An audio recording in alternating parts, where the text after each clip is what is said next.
Minister. And not all women will lose money like the Prime Minister. Why? We need to get this clear first. And it's very, very rare to have a young mother like you have 3 children in 4 years. Now, what was the name of this famous protest in 2014? For which you were charged and found guilty of conducting illegal protest in the only place where you can legally protest. It was called Return Our CPF. A lot of people think that okay, we just want back all our CPF money, but it's not wanting back all our CPF money also. Because if you just take back your CPF money now, how much money you have inside? How much interest is the government giving?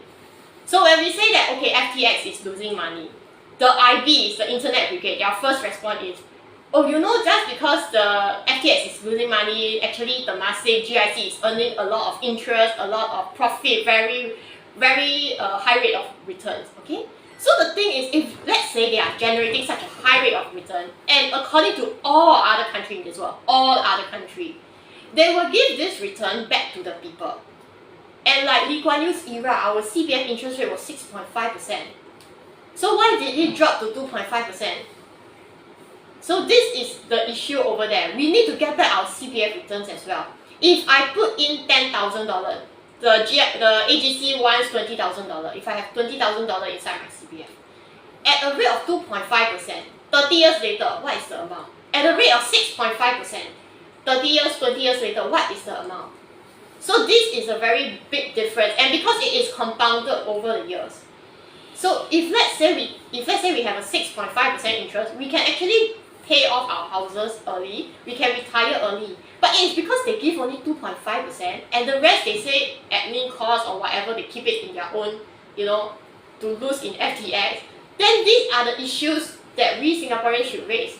And these are the returns that they should return to us as well.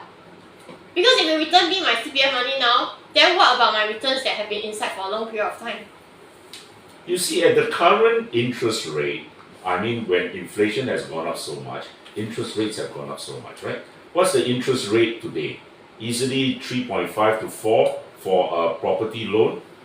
So if your money is sitting in CPF earning 2.5%, actually you're losing money every year, aren't you? Your money is, losing its value, right? Now, why have they not increased the CPF rate? We should be asking that, correct? Why is it that in Malaysia, they can get 6% returns on their EPF? And why in Singapore, after so many years, are we stuck at 2.5? And we know, and MAS have finally come out to admit it, all right? In interest rates, inflation will remain high, all right? They say, well, it will moderate next year, but everyone knows inflation is going to remain high. And I have been saying this throughout this year. And when Lawrence Wong said, oh, it will moderate and all that, I laugh. Okay? I'm telling you, you go into next year and you see the inflation that is going to rage in Singapore, exacerbated by a 1% increase in GST on the 1st of January, which is 2 weeks away. Yeah? I think there are a lot of news now. A lot of people have to buy they are moving house, collecting BTO kits. Then they say a lot of people just pay the money now because they cannot afford to pay the extra 1% next year. And not only that, I think 2 out of 5, 40% of Singaporeans cannot afford to pay their mortgages as well. I have met so many young Singaporeans, young Singapore families. You know what they're having to do? They have to travel to JB to buy milk powder. Can you believe it? Yeah? Milk powder has become a big issue. And buying it in JB is like so much cheaper than in Singapore.